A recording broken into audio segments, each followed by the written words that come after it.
untuk kelas 5. Siapakah Luqman itu? Siapakah Luqman itu?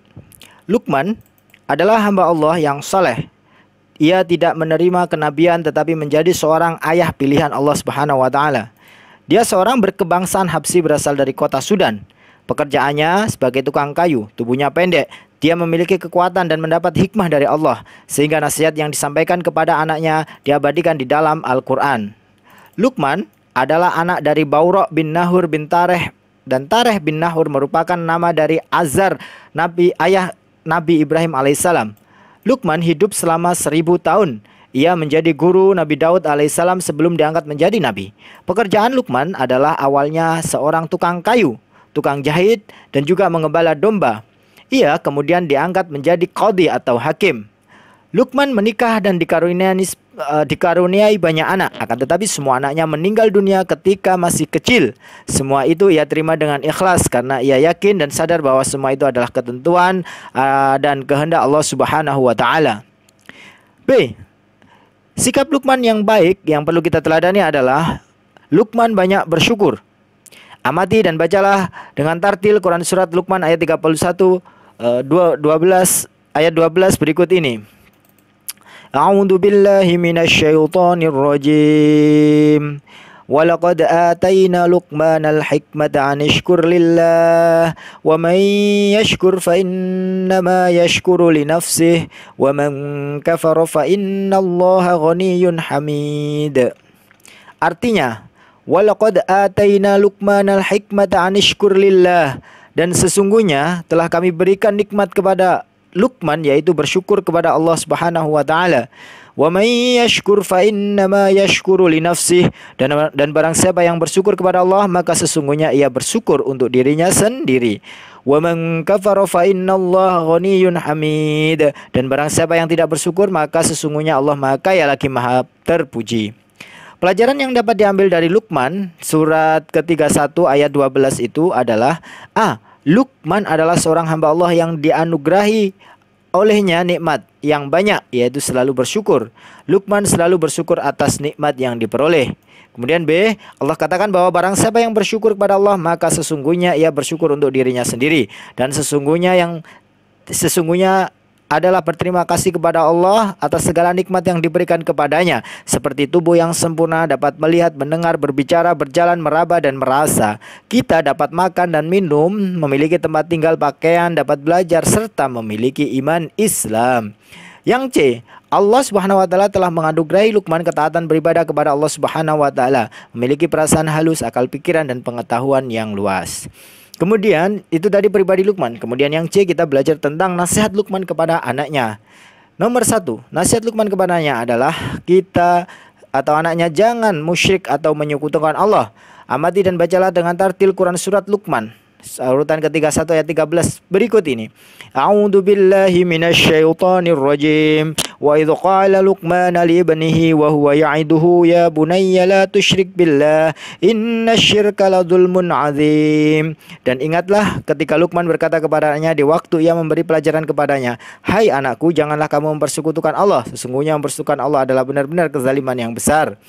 Apa artinya mempersekutukan Allah, anak-anakku? Mempersekutukan artinya menyerupakan sesuatu dengan Allah. Misalnya menjadikan matahari sebagai Tuhan lalu disembah, membuat batu dan patung sebagai Tuhan lalu disembah, menjadikan kayu besar sebagai Tuhan lalu dipuja-puja dan disembah. Wahai anakku, janganlah menyamakan Allah Subhanahu wa taala dengan sesuatu apapun, dan tidak akan pernah sama, karena sehebat apapun manusia, matahari, apalagi patung, tidak akan bisa menyamai Allah Subhanahu wa taala sebagai pencipta alam semesta dan sebagai sumber nikmat dan karunia. Barang siapa yang ingkar memberi nikmat dan karunia Allah, maka orang tersebut telah berbuat zalim yang besar. Zalim artinya kejam, bengis, aniaya, dan tidak menaruh kasih sayang. Selain itu, zalim itu juga artinya menempatkan sesuatu tidak pada tempatnya.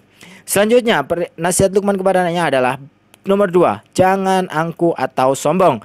Perhatikanlah Quran surat Luqman urutan ke-31 ayat 11 berikut. Ayat 18 berikut. A'udzu billahi minasyaitonir rajim. Wala tusa'ir khaddaka lin-nasi wala tamshi fil 'ardi maraha. Innallaha la yuhibbu tuhibbu kulla mukhtalin fakhur. Artinya, dan janganlah kamu memalingkan mukamu dari manusia karena sombong, dan janganlah kamu berjalan di muka bumi dengan angkuh. Sesungguhnya Allah tidak menyukai orang-orang yang sombong lagi membanggakan diri. Ciri-ciri orang sikap angkuh atau sombong menurut surat Luqman urutan ke-1 ayat 18 di atas adalah A. 1. Memalingkan mukamu dari manusia lain karena sombong. Kalau disapa di jalan melengos, itu namanya sombong. 2. Berjalan di muka bumi dengan angkuh, petentang-petenteng. 3. Membanggakan diri sendiri. Luqman mengajarkan kepada anaknya untuk berperilaku yang sebaliknya, yaitu berperilaku rendah hati, tidak angkuh dan tidak sombong. Misalnya bertemu teman, mengucapkan salam dan menanyakan, "Hai, apa kabar?" Paling cakap, paling ganteng, paling kaya, paling jangan tak acuh terhadap orang lain. Angkuh, merasa hebat sendiri, misalnya merasa paling cakap, paling ganteng, paling kaya, paling hebat, paling pintar, dan paling wah wah wah wah wah. Kalau berjalan lenggak-lenggok, petenteng-petenteng dan suka memuji dirinya sendiri, itu adalah perbuatan yang sombong atau angkuh. Perbuatan tersebut Allah sangat membencinya atau tidak menyukainya. Hai anakku, ada beberapa contoh keteladanan akhlak mulia dan budi pekerti yang diajarkan Luqman yang hakim yang harus kita teladani. Kemudian perintah yang ketiga juga adalah hendaklah kita selalu berbuat kebajikan. Amati dan bacalah Quran surat dengan tartil Quran surat Luqman urutan ketiga 1 ayat 17 berikut. A'udzu billahi minasyaitonir rajim. Ya bunayya aqimis sholata wa'mur bil ma'rufi wanha 'anil munkari wasbir 'ala ma asabak. Inna fi dzalika min azmil umur. Hai anakku, dirikanlah salat dan suruhlah manusia mengerjakan kebaikan, dan cegahlah mereka dari perbuatan yang mungkar, dan bersabarlah terhadap apa yang menimpa kamu. Sesungguhnya yang demikian itu termasuk hal-hal yang diwajibkan oleh Allah Subhanahu wa taala. Luqman berseru, "Hai anakku, dirikanlah salat wajib karena maupun salat sunnah. Salat adalah tiang agama. Barang siapa menegakkan salat berarti menegakkan agama, dan barang siapa yang tidak menegakkan salat berarti ia telah meruntuhkan agama." Selanjutnya, perintah Luqman ini ada di gambar ini seperti rajin beribadah atau berdoa, patuh kepada orang tua, patuh kepada bapak dan ibu guru, rajin mengaji, rajin belajar, ke sekolah tepat waktu, bertutur kata yang santun. Itu semua mengerjakan tugas dan pekerjaan rumah tepat waktu. Itu semua merupakan contoh meneladani nasihat-nasihat yang dilakukan oleh Luqman kepada anaknya.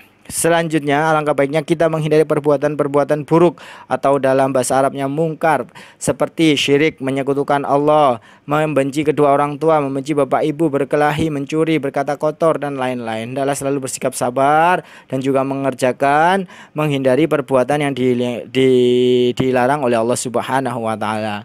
Demikianlah pelajaran ke-10 tentang Luqman Al-Hakim, adalah orang yang bukan nabi, bukan rasul, tapi hamba yang sangat soleh. Inilah berikut rangkuman dari kisah Luqman. Itu adalah 1. Luqman adalah hamba yang soleh. Luqman adalah ayah bijaksana. Luqman bukan seorang nabi, tetapi dia sangat mulia. Luqman berasal dari kebangsaan Habsyi. Luqman berasal dari wilayah Sudan. Luqman sangat dimuliakan ke Allah karena diabadikan namanya dalam surah Al-Quran. Luqman mendapat gelar Al-Hakim. Al-Hakim, Al-Hakim artinya orang yang bijaksana. Luqman sangat sayang kepada tak putranya, sehingga dia mengajarkan berbagai contoh teladan kepadanya. Luqman mengajarkan kepada 9. Luqman mengajarkan kepada putranya jangan lupa bersyukur kepada Allah.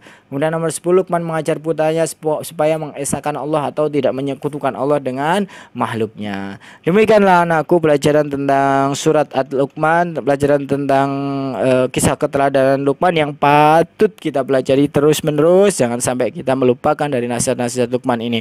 Terima kasih. Demikianlah audiobook yang saya buat. Semoga bermanfaat. Assalamualaikum warahmatullahi wabarakatuh.